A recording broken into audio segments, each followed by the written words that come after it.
এক গ্রামে এক মহাপ্রভুর মন্দির ছিল। সেই মন্দিরে খুব সৎ একজন মহারাজ ছিলেন। যেহেতু তিনি খুব সৎ ও ধার্মিক, তাই তিনি মনে করতেন আমার মন্দিরে সমস্ত কর্মী ভক্তরা বোধহয় খুব সৎ ও ধার্মিক। একদিন সেই মহারাজ অসুস্থ হয়ে পড়েন।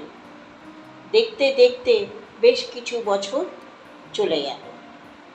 একদিন মহারাজ তার সকল কর্মচারী ভক্তদের একসঙ্গে কাছে নিয়ে নিজের মনের কথা জানালেন।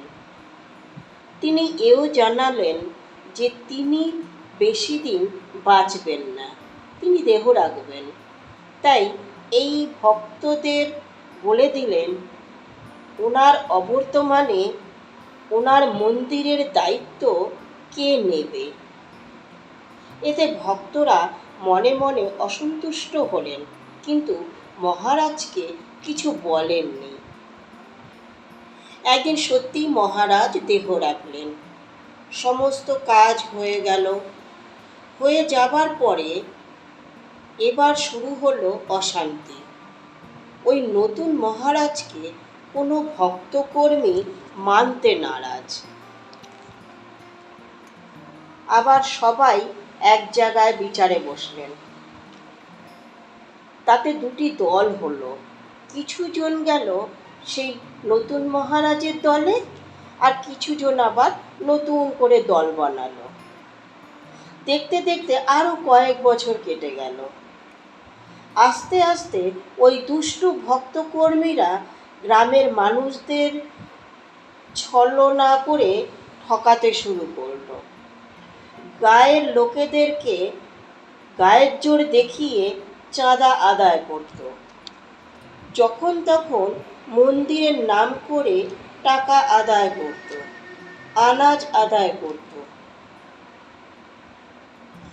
নিজেদের মধ্যে ভাগ করে সেই টাকা নিজেদের সংসারের কাজে লাগাতো।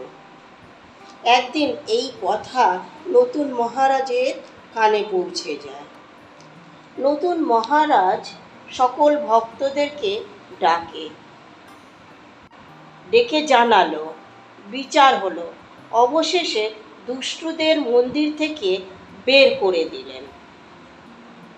সেই রাগে ওই দুষ্টু মানুষগুলো রাতের অন্ধকারে মন্দির ভেঙে সমস্ত নথি, এমনকি প্রভুর গয়না গাটি সমস্ত লুটপাট করে নিয়ে চলে গেল।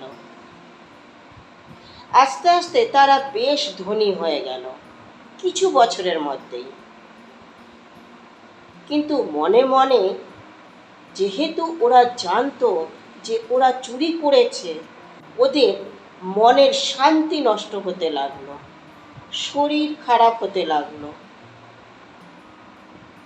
এদিকে তাদের মধ্যে বাড়িতে দিন রাত ঝগড়া মারপিট হয়ে পরিবারের মধ্যে ভাগাভাগি হয়ে গেল।